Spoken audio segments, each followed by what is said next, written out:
As humans, we tend to think in the short term. What will I have today? What can I do today? What can I buy today? However, what we all really want is to live a life of freedom. Hey, how's it going, everyone? My name is Evan, and this is My Money Marathon. I focus on creating content around beginner investors and building wealth and personal finance in general. I'm also very active over on Twitter and Instagram, links down in the description below if you're interested in more content like this. But today we're going to be discussing how to build wealth that lasts. To live that kind of life, you need to be thinking long term. We're talking 10, 20, 30, 40 years out from today. And you know that by that point, you want to be able to work doing what you want, when you want, or not at all if you want. Buying those fancy shoes that you've always wanted today may seem worth it right now, but in the long term, you're going to be missing out on the freedom that you could have in the future. And even if you don't realize it yet, that's really what's more important to you. For many people, maybe even you included, thinking long term even means thinking about future generations, thinking about the kinds of lives that your children are going to be able to have based on the decisions that you make today. Well, the traditional wealth building strategies say go get a day job, make some money from that day job, and you'll be fine. Keep it in a checking or savings account and you're going to be golden. The reality of the modern world is that with low interest rates, inflation is going to eat that money away. Inflation is the number one loss of value in funds over time. Inflation eats away at your buying power over time. If we look back at 1950 and compare it to today, the dollar has 7.9% of the buying power that it did back in 1950. That means that money sitting in a mattress for 50, 70 years is going to have far less buying power when you finally go to use it. If you contrast that to you having invested in the stock market that entire time instead of just leaving it sitting in your mattress or in a savings or checking account, that money would actually now be worth 10,500% of its original 1950 value. Not to mention that leaving money sitting in a single place like a checking account, a savings account, or even a mattress, which yes, some people actually do, leaves it far more exposed to theft than it would be otherwise. The goal of building long-term wealth and building towards financial freedom is to ensure that your wealth will be there for the foreseeable future, for the rest of your life, ideally. So the first and most obvious way to protect your wealth is simply to make more of it. Go out and start investing, get a side job, get a bonus at work, get a raise at work, switch jobs, whatever you can do to just make more money. This is a great start, but it's sort of like pouring more water into a bucket to try and make up for the leak in the bucket. And in this case, the water that we're pouring in is making more money, and the leak in the bucket is inflation eating away at its value over time. Not the most efficient way to do it, and you have to continue putting effort in over time to fight that leak. However, I will say there is a bit of a bonus if you're doing it through tax advantage retirement accounts when you're investing. The second level of trying to protect your wealth is similar to the first, but we're focusing on passive returns instead.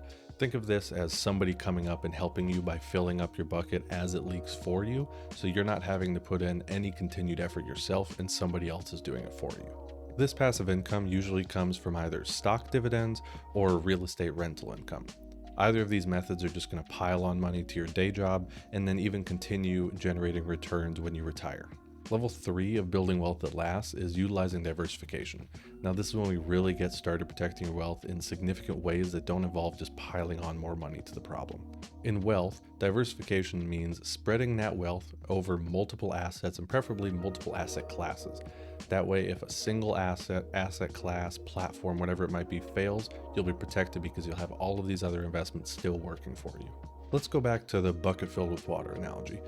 Imagine somebody randomly shooting holes in your bucket. If you only have one single bucket, the second that they hit a hole in that bucket, it's game over. Everything's going to leak out of it. Now imagine that you had, say, 5 buckets. If a person happens to randomly shoot a hole in one of your buckets, you'll still have 4 other buckets still completely full of water and safe. In finance terms, in the stock market, for example, this could mean investing in something like an ETF. That's an exchange traded fund. It's just a fancy word to mean investing in hundreds or even thousands of individual stocks at once through one single stock, or diversifying your portfolio yourself by manually investing in multiple individual stocks. In real estate, this could mean investing in multiple houses in different locations and different kinds of housing, or this could mean generating income from multiple different income sources. So if one source fails, you'll still have other ones to back you up. Diversification is what really allows people to protect their wealth for decades or even centuries and on multiple future generations. The fourth and final level to building wealth that lasts is to build a business or a brand of some kind. Now, this step is the big kahuna. This is by far the most difficult to achieve, but it's also the most effective to achieve if you're able to. Building a business or brand can be incredibly lucrative, thereby satisfying level 1, where you're just pouring a ton more water into your bucket to make up for any leaks, while also being able to satisfy level 2 in the way that it can be very passive if you set it up properly, so that you have other people coming in and helping you fill up your bucket without any effort from you. Books like The 4-Hour Workweek were the first things to turn me onto this idea and even allowed me to realize that this was an option to do in my life. And they go in depth analyzing how you can set up your business to only require an hour or 2 of effort from you per week, while still running a successful business that can be lucrative for you and all of its employees. Regardless of what business you decide to build, if you put it behind the walls of an LLC and utilize external assets and everything, that business is going to be safe for decades and decades. As long as you have solid employees underneath you that are going to want to further the business and adapt it over time, it can require very little effort from you, but if you want to put in more time, it can also be extremely lucrative. You can even pass businesses down to your children and put it under their name once you pass away in your will, and that way now they'll have this powerful asset to utilize themselves.